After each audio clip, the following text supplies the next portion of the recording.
Have you ever had one of those days where a simple job turns into the adventure of a lifetime? Well, let me tell you about a porter in Baghdad. This wasn't just any porter. He was a young, strong guy, but he was down on his luck, waiting in the marketplace for anyone, to hire him. And then he saw her. She was stunning, a vision of elegance wrapped in a silken mosul veil, with eyes so captivating they could stop time. She walked right up to him, and with a voice like music she said, "Take up your basket and follow me."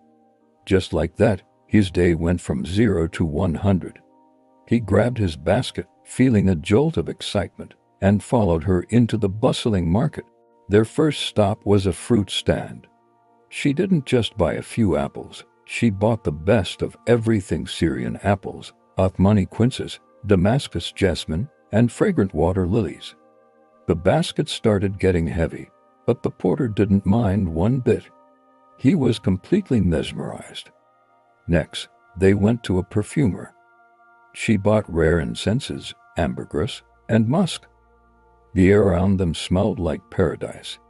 The porter thought to himself, if only this day could last forever. Then came the butcher, the grocer, the confectioner. At every stop, she chose the most exquisite items.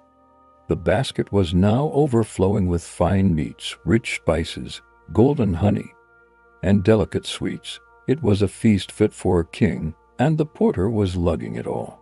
He was starting to sweat, but every time he looked at her, his fatigue vanished. He'd never seen such grace, such confidence. Who was this woman? A princess, a wealthy merchant's wife, finally.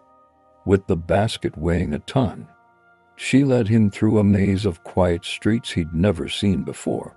They arrived at a magnificent house with a grand, imposing door. It looked more like a palace than a home.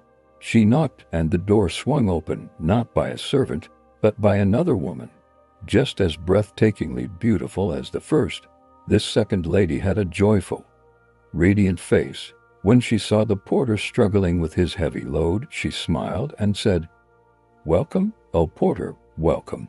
The first lady, the one he'd been following all day, handed him a gold coin, far more than he'd usually earn in a week.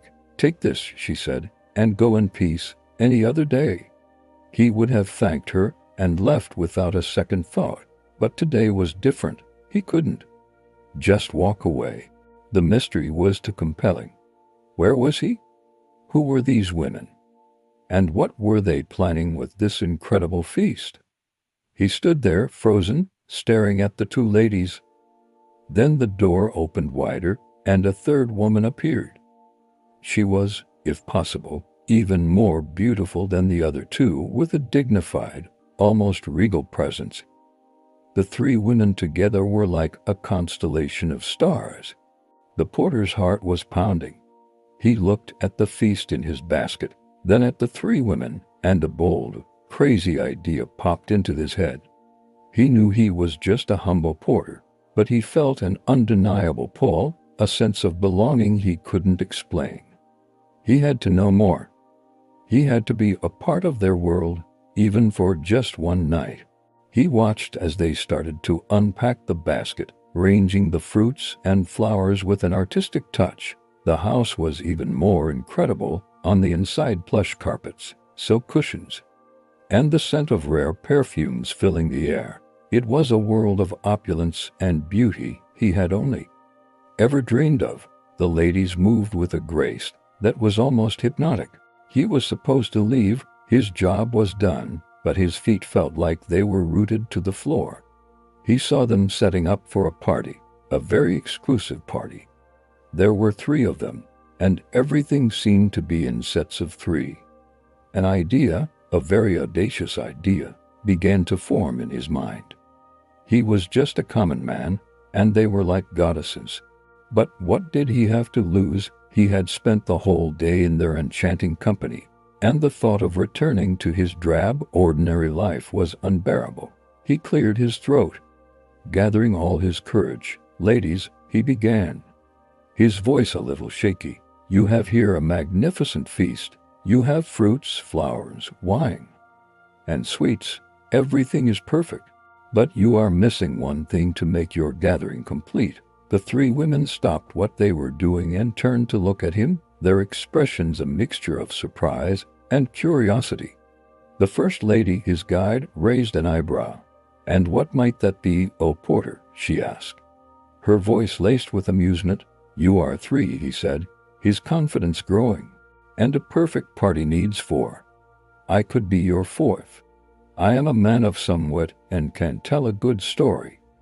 I promise to be the most agreeable company you could wish for." He held his breath, waiting for their response.